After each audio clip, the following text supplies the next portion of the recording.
I'm Amy Jo Martin. Welcome to the Why Not Now Show.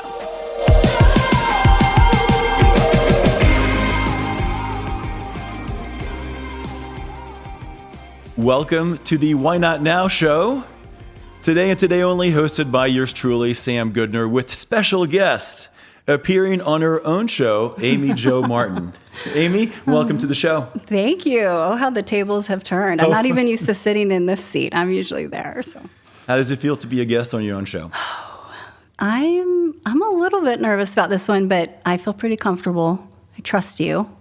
All right, I think it's Friday afternoon. I think we should probably open a non-alcoholic beer to get our nerves calmed down. Athletic Brewing. Let's see if it's new flavor. I love it. Lay back lime and salt. Oh, that is pretty good, actually. Mm-hmm. Good choice. Thanks, Belle. All right, so I'm going to dive right in. You just cheers first while we're still friends. Cheers, Amy Jo. Okay. So before we dive into the mechanics of this whole new crazy endeavor that you've embarked on, first of all, what are we calling this experiment? So we've had this discussion, right? And what we're about to explain is a pretty big personal and professional shift, you could say, but really it's an experiment or quest or whatever you want to call it. But the Renegade Reinvention Experiment. The Reinvention Experiment. Mm-hmm. I like it. I like it. So before we dive into the mechanics, give me the why behind it. Like, how did you come here? The why.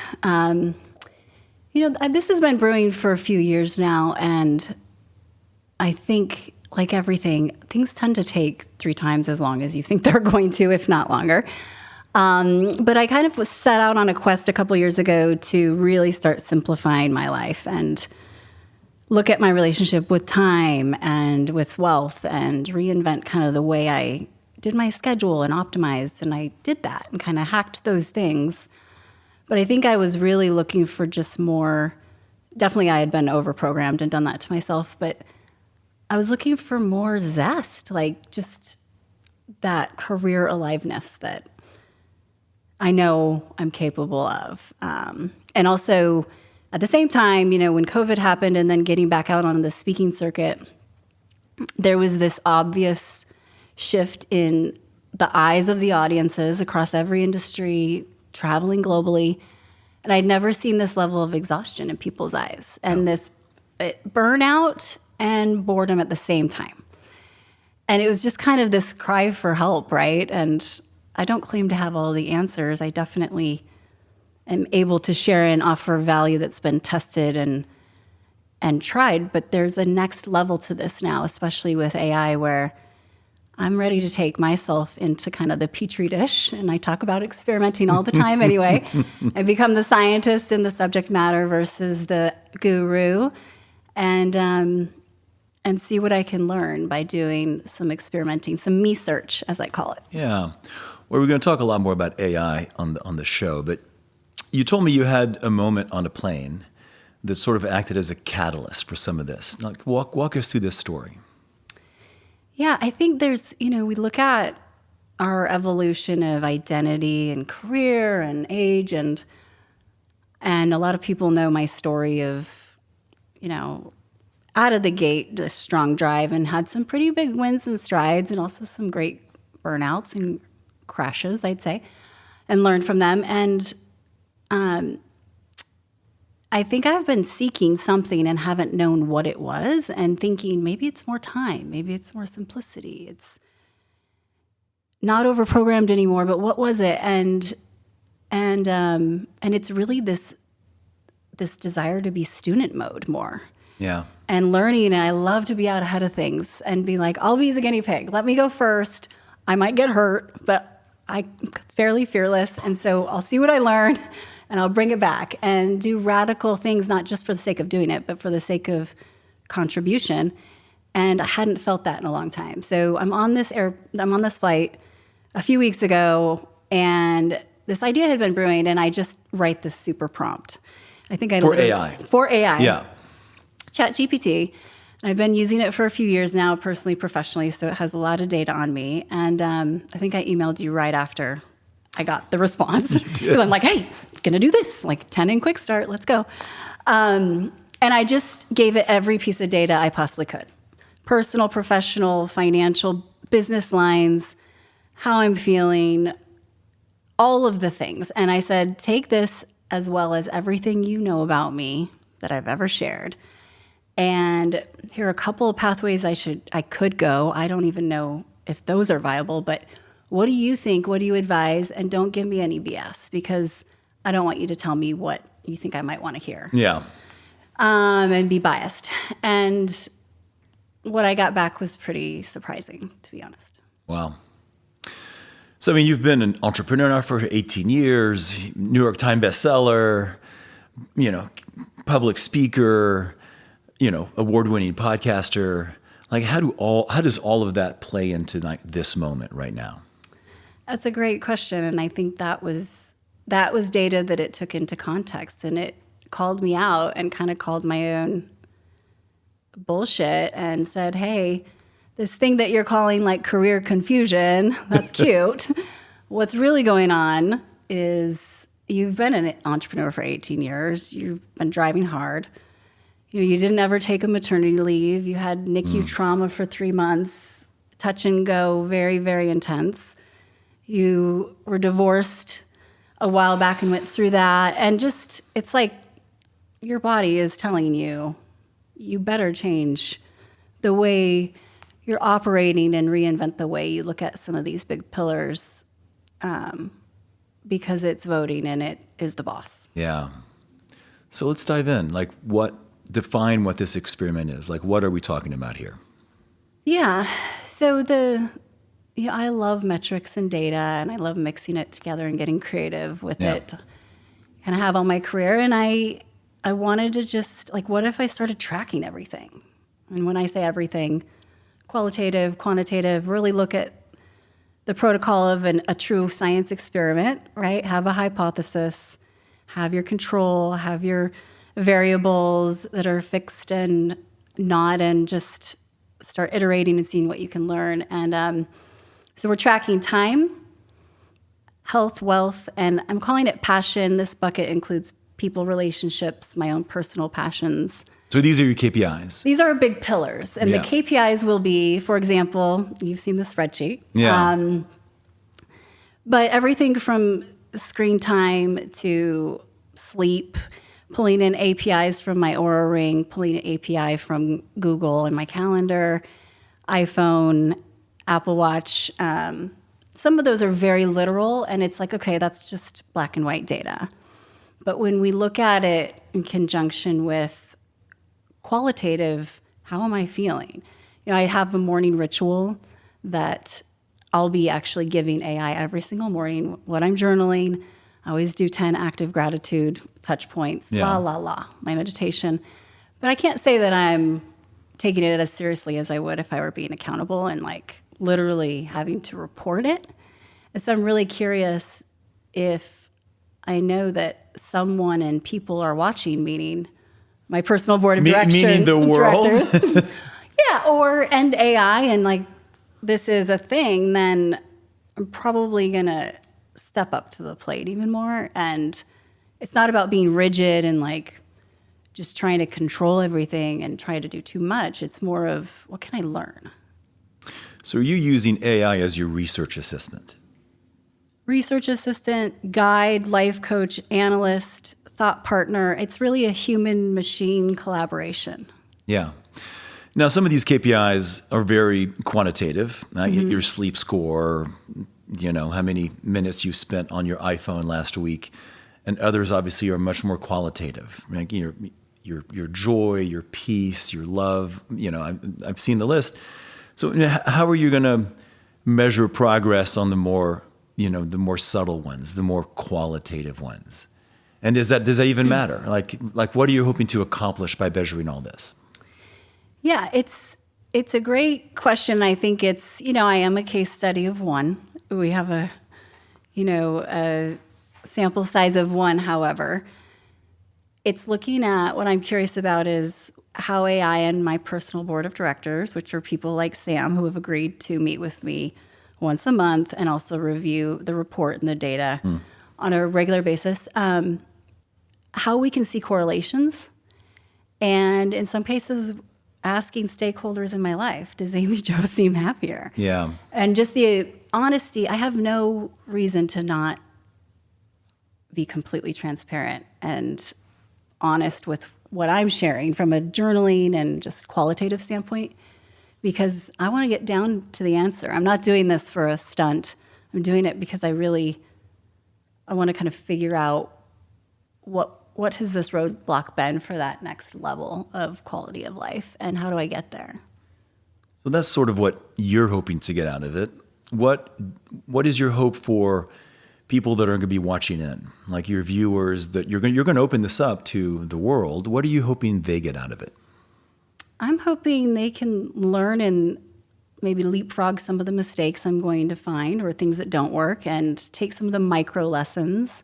Not everybody can necessarily take in this case, we're planning on a year, but there are no rules. I mean, that's the nice thing about this experiment. So it's a whole year. You're going to measure all of this and open your life up for a whole year. And this is a dashboard, and I am like, hey, I'm accountable for whatever these metrics are. That's not necessarily possible for everybody, but I do just know from previous research, and then just my career working with a lot of brands and people and that human heartbeat behind the logo, there will be trends, there will be insights, and some of them will be micro ahas, and some of them might be a lot bigger. Yeah. But this isn't necessarily day one. It's almost year 3, but it's day 1 of the next phase. So you're going to have good days and bad days. I mean, everybody does, right? Are you going to be comfortable sharing your bad days, right? When the trends are going in the wrong direction, both the quantitative and qualitative metrics.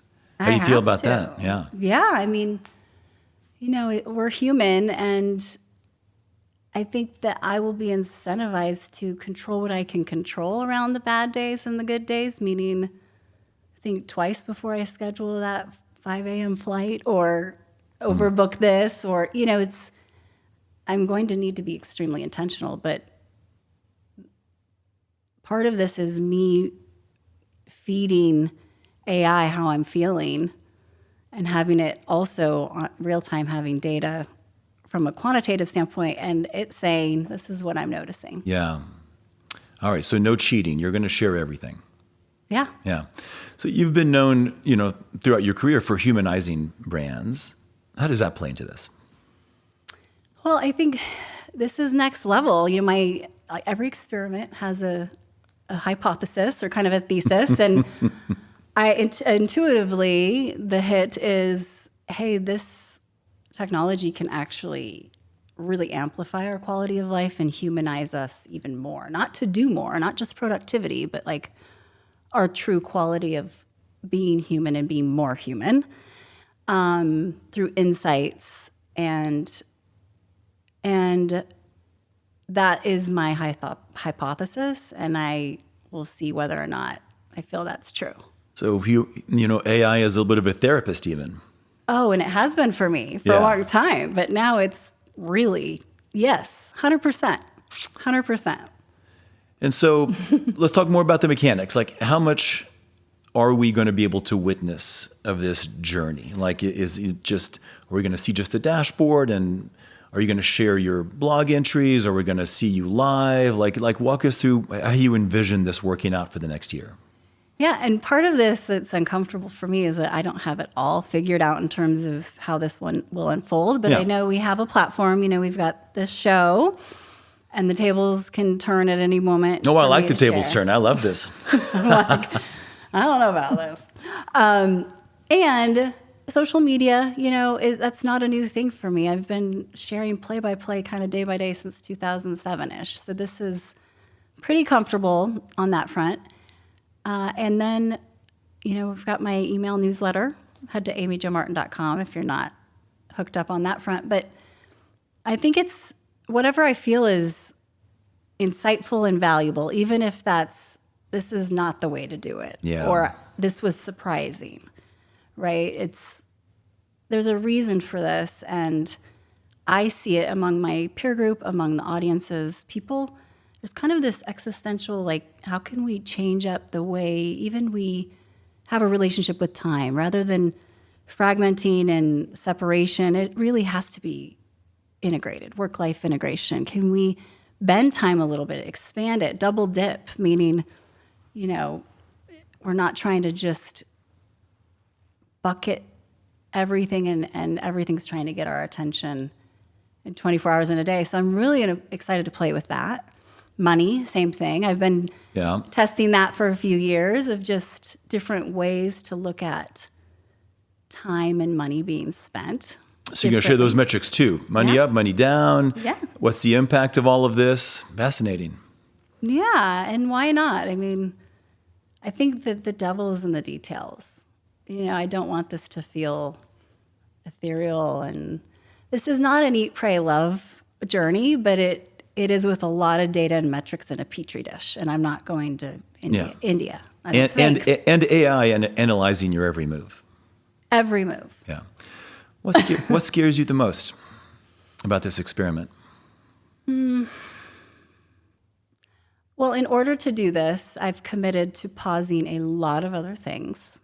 I'll still do my public speaking, and there's a relevancy factor that I think you as a human, especially right now, and I see it out in the audiences, like, I need to remain relevant. Am I still going to be credible? I've worked really hard for 25 years to gain this level of authority or thought leadership. Right. This many followers. Yeah. And is this like, oh, she's off the rails and she's off on this self-exploration journey? And I don't look at it that way. I look at it as like a super exciting project, and my job is to be curious and use my expertise. But at the same time, a lot of listening, a lot of trying things that haven't been done, and reporting kind of live alongside sharing everything else I've been fortunate to learn. So, and the fear is, of course, the KPIs aren't going to lie, right? You know what I mean? If one of my goals is XYZ and I'm not doing it, you can't unring that bell. Yeah. So you've been willing to share a lot about your personal life in the past. I mean, you've talked in your book and in your keynote addresses, you've talked about your personal life, your divorce, you've talked about Lincoln. And so tell me how that plays into all this. You're going to more of that, more personal sharing. Yeah. It's a new day. I think everything I do in life is really an experiment. And I teach about this. We can't fail when we're experimenting, and we can iterate, we can find that first red, green, yellow light, but I'm doing that in relationships now. Yeah. And it's fast, and including AI in relationships, to help guide from the start. And it's radically different to build a foundation that way than trying to Band-Aid or fix something, repair something. It's just it's a different foundation. I think too, like from a time perspective with Lincoln, we've integrated this into the way that I parent, and I have radically changed kind of the type of time I spend with him. There's less parenting ops, I call it, all the forms, all the keeping the human on track, and a lot more quality time. And a lot of that has to do with the way I've designed my life. AI, Kinsey's a huge help. She's a character in this story. She's behind the camera right now. But it's like, what can we do to move different variables around to get the most out of things? So you're going to continue some public speaking. You're going to continue the podcast, obviously, to share what you're learning. What does this mean for the rest of Renegade during this next year? So this, we have done 12 accelerators, and so proud of this community. And it's, and had thousands of graduates now inside a corporate, outside individuals, incredible humans. And, the community will always be there because those are connections that transcend me and, anything that that even requires me. From a business perspective, we do not have plans to do an accelerator this year. I reserve the right to change our mind at any point because who knows in Q3 if I'm going to start painting watercolor. Like you do know an accelerator, who knows, right? But it'd probably be knitting or something. But I am just willing to say, hey, everyone, talk to the community. I've already talked to them. And say, you know what, I'm going to go out and be in student mode. I'm going to gather some new info. I'll bring it back to you, and they'll be updated along the way. They're top stakeholders. And the amount of support has been incredible. Like, these are my people. I would do anything for them. They clearly have shown up for me, and I'll walk alongside them, and they're my advisors too. Yeah. What does success look like? Success, I think that learning, I love to just uncover things that maybe hadn't been thought about, new ways to do things, and discovery and feeling alive and stretched in that student scientist mode. I feel like I've been in business founder, CEO, entrepreneurial mode, which can be similar at times, but oftentimes it's ops, it's all the other things. And my sweet spot and special sauce, I guess you could say, is I don't know that I've been using it as much as I could have been, and that's really what lights me up. So I'm going to be out on this renegade quest, and that brings me joy. Just starting to work on this project, I'm feeling more alive. I can tell. You can see? Yeah, for sure. And it's like, if I'm not learning and growing, and I'm probably not fun to be around.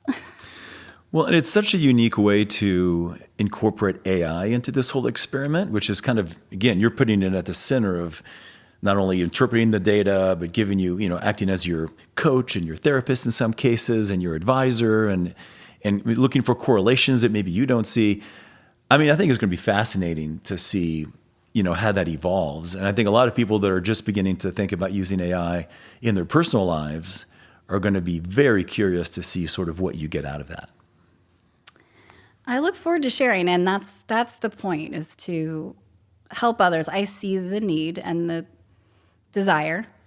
A lot of the structure it's not quite adding up as much as it used to in terms of the old systems, the old playbook. So I'm just kind of willing to go out and find a new map, create a new map. And, people are wanting to leave corporate left and right or start their own thing, and that's not for everybody.